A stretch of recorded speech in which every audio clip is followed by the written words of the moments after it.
அகிலம் டிவி நேயர்களுக்கு வணக்கம். இன்றைய நாளுக்கான காலை நேர பிரதான செய்திகள். முதலில் தலைப்புச் செய்திகள்.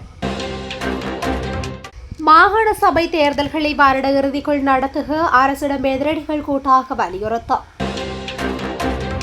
அரசாங்கத்தின் முக்கிய பதவியில் ஏற்படவுள்ள பாரிய மாற்றம். அனுரவிற்கு பெண்கள் பகிரங்க எச்சரிக்கை, வசமாக சிக்கிய எதிர்க்கட்சி எம்பி. பொங்குடுதீவு கடலில் ஒதுங்கிய சடலம், காவல்துறை விசாரணை தீவிரம். இலங்கையில் புற்றுநோயால் பாதிக்கப்பட்டவர்களின் எண்ணிக்கையில் அதிகரிப்பு. பொதுமக்களுக்கு விடுக்கப்பட்ட எச்சரிக்கை, பெருந்தொகை பணம் பறிபோகும் அபாயம். 4 மாவட்டங்களுக்கு விடுக்கப்பட்ட மண்சரிவு அபாய எச்சரிக்கை. 3 நாடுகளுக்கு பயண தடை விதித்துள்ள கனடா. நேட்டோவின் கிழக்கு எல்லையில் பதற்றத்தை தூண்டிய உக்ரைனிய ஆளில்லா விமானங்கள்.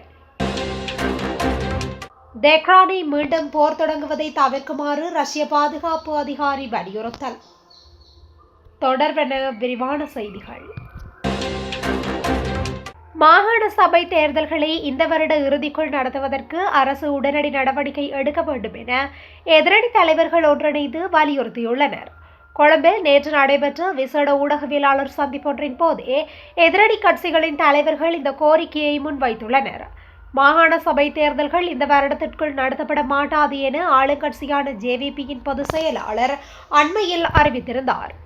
அரசு தரப்பின் இந்த அறிவிப்பு வெளியானதை தொடர்ந்தே மாகாண சபை தேர்தல்களை இந்த வருட இறுதிக்குள் நடத்தியே தீர வேண்டும் என வலியுறுத்தி எதிரணி தலைவர்கள் இந்த கூட்டணியை அமைத்துள்ளனர். இந்த ஊடக சந்திப்பில் மேலும் கருத்து தெரிவித்த எதிரணி தலைவர்கள், மாகாண சபை தேர்தல்களை நடத்துவதற்கு தடையாக இருக்கும் எல்லை நிர்ணயம் உள்ளிட்ட தொழில்நுட்ப சிக்கல்களை தீர்ப்பதற்கான சட்ட திருத்தங்களை நாடாளுமன்றத்தில் அரசு விரைந்து மேற்கொள்ள வேண்டும் என்றும் மேலும் அறிவுறுத்தியுள்ளார். அத்துடன் புதிய தேர்தல் முறைமையில் சட்ட சிக்கல்கள் நீடிக்குமாயின் காலதாமதங்களை தவிர்ப்பதற்காக பழைய விகிதாசார பிரதிநிதித்துவ முறையிலாவது மாகாண சபை தேர்தல்களை உடனடியாக நடத்த அரசு முன்வர வேண்டும் என்று அவர்கள் வலியுறுத்தியுள்ளனர். நீண்ட காலமாக மக்கள் பிரதிநிதிகளின்றி முடங்கியுள்ள மாகாண சபைகளுக்கு தேர்தல்களை நடத்துவதன் மூலமே ஜனநாயகம் உறுதிப்படுத்தப்படும் என சுட்டிக்காட்டியுள்ளார். இந்த விசேட ஊடகவியலாளர் சந்திப்பில் இலங்கை தமிழரசு கட்சியின் பொதுச் செயலாளர் எம்.ஏ. சுமந்திரன், ஐக்கிய தேசிய கட்சியின் தவிசாளர் வஜிர அபேவர்த்தன, முன்னாள் சபாநாயகர் லக்ஷ்மண் ஜாபா அபேவர்த்தன, முன்னாள் அமைச்சர்களான பேராசிரியர் ஜி.எல். பீரிஸ், நிமல் ஸ்ரீபாலடி சில்வா, ராஜித சேனாரத்ன உள்ளிட்ட முக்கிய அரசியல் தலைவர்கள் பலர் ஒன்றாக பங்கேற்றிருந்தனர். அரசாங்கத்தின் முக்கிய பதவியில் ஜூலை 1 மாற்றம் ஏற்படவுள்ளதாக அரசியல் அவதானிகள் தெரிவிக்கின்றனர். தற்போது ஜனாதிபதியின் செயலாளராக கடமையாற்றும் நந்திக சனத்குமநாயக்கவின் பதவியே மாற்றப்பட்டுள்ளது. அவர் அமெரிக்கா மற்றும் மெக்சிகோவுக்கான தூதுவராக நியமிக்கப்படவுள்ளார். அவர் பதவி விலகி அமெரிக்காவிற்கு செல்லவுள்ளார். அவரின் பதவிக்கு அத்தியாவசிய சேவைகள் ஆணையாளர் நாயகமாக கடமையாற்றிய பிரபாத் சத்ரகீர்த்தி நியமிக்கப்படுவார். இவர் தற்போது ஜனாதிபதியின் பணிக்குழாம் பிரதானியாக கடமையாற்றுகின்றார். பிப்ரவரி 16 அவருக்கான நியமனம் வழங்கப்பட்டது. டிட்வா பேரநிறுத்தத்தின் போது இவரின் பெயரே அதிகம் பேசப்பட்டது.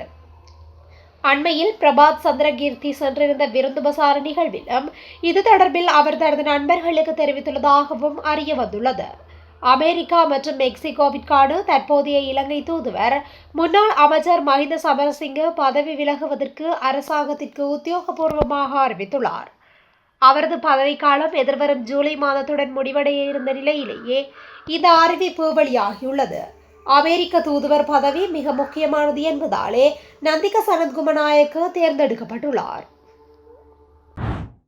அனுராதபுரத்தில் பௌத்த பிக்கு ஒருவரால் பாலியல் வன்கொடுமைக்கு உள்ளாக்கப்பட்டதாக கூறப்படும் சிறுமிக்கு உடனடியாக நீதி வழங்கப்பட வேண்டும் என வலியுறுத்தி மட்டக்களப்பில் போராட்டம் ஒன்று முன்னெடுக்கப்பட்டது.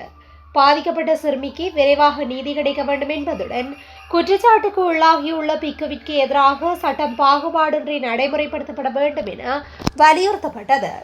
இந்த சம்பவம் தொடர்பில் ஜனாதிபதி மற்றும் நீதி அமைச்சர், மனித உரிமைகள் ஆணைக்குழு போன்றவர்கள், உரிய அதிகாரிகள் கடுமையான நடவடிக்கை எடுக்க வேண்டும் என போராட்டக்காரர்கள் வலியுறுத்துகின்றனர். இதேவேளை ஐக்கிய மக்கள் சக்தியின் நாடாளுமன்ற உறுப்பினர் முஜிபுர் ரஹ்மானுக்கும் சிறையில் இருக்கும் மற்றொரு கைதி ஒருவருக்கும் இடையில் தொடர்ச்சியாக 53 தொலைபேசி அழைப்புகள் பரிமாறப்பட்டுள்ளதாக தெரிவிக்கப்பட்டுள்ளது. போதைப்பொருள் கடத்தலுடன் தொடர்புடைய சிறை கைதி ஒருவரிடமிருந்து கைபேசி கண்டெடுக்கப்பட்டதை தொடர்ந்து நடைபெற்று வரும் விசாரணையின் போது இந்த தகவல் வெளியாகியுள்ளது. கடந்த 25ஆம் திகதி தொழிலுக்காக சென்ற நிலையில் காணாமல் போயிருந்த குருநகர் கடற்தொழிலாளர் ஒருவர் புங்குடுதீவு கடலில் சடலமாக மீட்கப்பட்டுள்ளார். குறித்த சடலம் இன்று முன்னிரவு புங்குடுதீவு 3ஆம் வட்டார கடற்பரப்பில் கரையொதுக்கியுள்ளது. அத்துடன் சென்ட் பேட்ரிக்ஸ் வீதி குருநகர் பகுதியை சேர்ந்த 62 வயதுடைய வேலு உதயகுமார் என்பவரே சடலமாக மீட்கப்பட்டுள்ளார். முன்பதாக கடந்த 25ஆம் திகதி தொழிலுக்காக சென்ற குறித்த தொழிலாளி கரை திரும்பவில்லை என காவல்துறைக்கு முறைப்பாடு செய்யப்பட்டிருந்தது. கடன் தேடுதல் மேற்கொண்டும் குறித்த கடற்தொழிலாளி மீட்கப்படாதிருந்த நிலையில் இன்று முன்னிரவு புங்குடுதீவு 3ஆம் வட்டார கடற்பரப்பில் சடலம் ஒன்று கரையொதுங்கியிருந்த நிலையில் காணாமல் போன தொழிலாளியின் உறவினர் ஒருவரால் அடையாளம் காணப்பட்டதை அடுத்து குறித்த சடலம் காணாமல் போன குருநகர் கடற்தொழிலாளியான வேலு உதயகுமார் என்பவரது என்று உறுதி செய்யப்பட்டது. இதனை அடுத்து குறித்த சடலத்தை சட்டவரையறைகளின் பிரகாரம் யாழ் போதனா வைத்தியசாலைக்கு கொண்டு செல்ல நடவடிக்கை எடுத்துள்ளதாக ஊர்காவல்துறை காவல்துறையினர் தெரிவித்துள்ளனர். இலங்கையில் புற்றுநோயால் பாதிக்கப்பட்டவர்களின் எண்ணிக்கை கடந்த 20 ஆண்டுகளில் மும்மடங்கு அதிகரித்துள்ளது. 2022ஆம் ஆண்டின் தரவுகளின்படி நாட்டில் 35,855 புற்றுநோயாளிகள் கண்டறியப்பட்டுள்ளனர். தரவுகளின்படி தினமும் 99 புதிய புற்றுநோயாளிகள் கண்டறியப்படுகின்றனர் என்று தேசிய புற்றுநோய் கட்டுப்பாட்டு திட்டத்தின் சமூக மருத்துவ சிறப்பு நிபுணர் திருமதி ஹசரேலி பெர்னாண்டோ இன்று சுகாதார மேம்பாட்டு பணியகத்தில் நடைபெற்ற செய்தியாளர் சந்திப்பில் தெரிவித்தார். 2022ஆம் ஆண்டின் இலங்கை தேசிய புற்றுநோய் பதிவேட்டின் தரவுகளின்படி 35,855 புதிய புற்றுநோய் வழக்குகள் பதிவாகியுள்ளன. இதில் 16,398 ஆண்களும் 19,457 பெண்களும் புற்றுநோய்களுக்கு பதிவாகியுள்ளதாக தெரிவிக்கப்படுகின்றது. போலீஸ் மா அதிபர் பிரியந்த வீரசூரியவின் பெயரை பயன்படுத்தி போலி மின்னஞ்சல் மூலம் இணையவழி அச்சுறுத்தல் விடுத்தல் மற்றும் கப்பம் கோருதல் உள்ளிட்ட மோசடிகள் அதிகரித்துள்ள நிலையில் பொதுமக்கள் இது தொடர்பில் அவதானத்துடன் செயற்படுமாறு போலீஸ் தலைமையகம் அறிவுறுத்தியுள்ளது. போலீஸ் சைபர் குற்ற ஒருங்கிணைப்பு மையத்தினதும் போலீஸ் மா அதிபரினதும் பெயர் மற்றும் போலியான உத்தியோகபூர்வ முத்திரைகளை பயன்படுத்தி நாடளாவிய ரீதியில் இந்த மின்னஞ்சல் கணக்கு செயற்பட்டு வருகின்றமை போலீஸ் விசேட அதிரடிப்படையின் சைபர் பாதுகாப்பு மற்றும் திறந்த மூலங்கள் குறித்த விசாரணை பிரிவினரால் கண்டறியப்பட்டு விசாரணைகள் ஆரம்பிக்கப்பட்டுள்ளன. இவ்வாறான போலீஸ் செயற்பாடுகள் போலீஸ் நற்பெயருக்கும் பொதுமக்கள் கொண்டுள்ள நம்பிக்கைக்கும் பெரும் பாதிப்பை ஏற்படுத்துவதாக அமைந்துள்ளது. ஆகையால் உத்தியோகபூர்வ அதிகாரிகளின் பெயர்களில் வரும் இவ்வாறான சந்தேகத்திற்கிடமான அல்லது அச்சுறுத்தல் விடுக்கும் மின்னஞ்சல்கள் குறித்து பொதுமக்கள் வீணச்சம் கொள்ள தேவையில்லை. அத்துடன் குறித்த மின்னஞ்சல்களுக்கு பதிலளிப்பதையோ அவர்கள் கோரும் பணத்தை செலுத்துவதையோ அல்லது அந்த மின்னஞ்சல்களில் உள்ளடக்கப்பட்டுள்ள இணைய இணைப்புகளில் உள்நுழைவதையும் முற்றாக தவிர்த்துக் கொள்ளுமாறு அறிவுறுத்தப்பட்டுள்ளது. தேசிய கட்டட ஆராய்ச்சி நிறுவனத்தினால் விடுக்கப்பட்ட மண்சரிவு அபாய எச்சரிக்கைகள் மீண்டும் நீடிக்கப்பட்டுள்ளன. இதற்கமைய 4 மாவட்டங்களின் 17 பிரதேச செயலக பிரிவுகளுக்கு 1 மற்றும் 2 கட்டங்களின் கீழ் எச்சரிக்கை விடுக்க அந்த நிறுவனம் நடவடிக்கை எடுத்துள்ளதுடன் இது நாளை பிற்பகல் 4 மணி வரை செல்லுபடியாகும் என அறிவிக்கப்பட்டுள்ளது. களுத்துறை மாவட்டத்தின் புலத்சிங்கள மற்றும் ரத்தினபுரி மாவட்டத்தின் ரத்தினபுரி, அயகம, குருவிட்டு, எகலியகொட ஆகிய பிரதேச செயலக பிரிவுகளுக்கு 2ஆம் நிலை எச்சரிக்கை விடுக்கப்பட்டுள்ளது. 1ஆம் கட்டத்தின் கீழ் மண்சரிவு எச்சரிக்கை விடுக்கப்பட்டுள்ள பிரதேச செயலக பிரிவுகளாக களுத்துறை, மத்துகம, கேகால, தெஹியோவிட்டு, தெரணியகல, ருவான்வெல, ஜட்டியாந்தோட்ட, புலத்ஹோஹி பிட்டிய, நுவரெலியாவின் அம்பகமுவ, ரத்தினபுரியின் பெல்மதுல்ல, கிரியல்ல, எல்லபாத, கலவான, நிவித்திகல போன்ற பிரதேசங்கள் காணப்படுகின்றன. 3 ஆப்பிரிக்க நாடுகளை சேர்ந்த பிரஜைகள் நாட்டிற்குள் நுழைவதற்கு கனடா அரசாங்கம் தற்காலிக தடை விதித்துள்ளது. அதன்படி கொங்கோ ஜனநாயக குடியரசு, உகண்டா மற்றும் தெற்கு சூடான் ஆகிய நாடுகளில் வாசிப்பவர்கள் புதன்கிழமை முதல் 90 நாட்களுக்கு கனடாவிற்குள் நுழைவதற்கு தடை விதிக்கப்பட்டுள்ளது. எபோலா வைரஸ் கனடாவுக்குள் நுழைவதையும் அது நாட்டில் பரவுவதையும் தடுப்பதற்காகவே இந்த தீர்மானம் எடுக்கப்பட்டதாக கனடா அரசாங்கம் தெரிவித்துள்ளது. கொங்கோ ஜனநாயக குடியரசில் பொந்திபொக்கியோ வகை எபோலா வைரஸ் தேசிய தொற்றுநோய் நிலையை எட்டுவதற்கான அபாயம் மிகவும் அதிகம் என்று உலக சுகாதார அமைப்பு அண்மையில் அறிவித்திருந்தது. இதற்கிடையில் கடந்த வாரங்களில் இந்த 3 நாடுகளுக்கும் பயணம் செய்த அமெரிக்கர் அல்லாத குடிமக்கள் அமெரிக்காவிற்குள் நுழைவதற்கும் அமெரிக்கா கடந்த வாரம் தடை விதித்திருந்தது. இருப்பினும் இந்த பாதிக்கப்பட்ட பகுதிகளில் தங்கியிருந்து ஆனால் நோய் அறிகுறிகள் இல்லாத கனடிய பிரஜைகள், நிரந்தர வதிவிட உரிமம் கொண்டவர்கள் மற்றும் பிற வெளிநாட்டவர்கள் மே 30 முதல் 21 நாட்கள் தனிமைப்படுத்தலுக்கு உள்ளாக வேண்டும். அமெரிக்கா, கனடா அல்லது பஹாமாஸ் ஆகிய நாடுகளில் இதுவரை எந்தவொரு எபோலா நோயாளியும் அடையாளம் காணப்படவில்லை என்று வெளிநாட்டு ஊடகங்கள் தெரிவிக்கின்றன.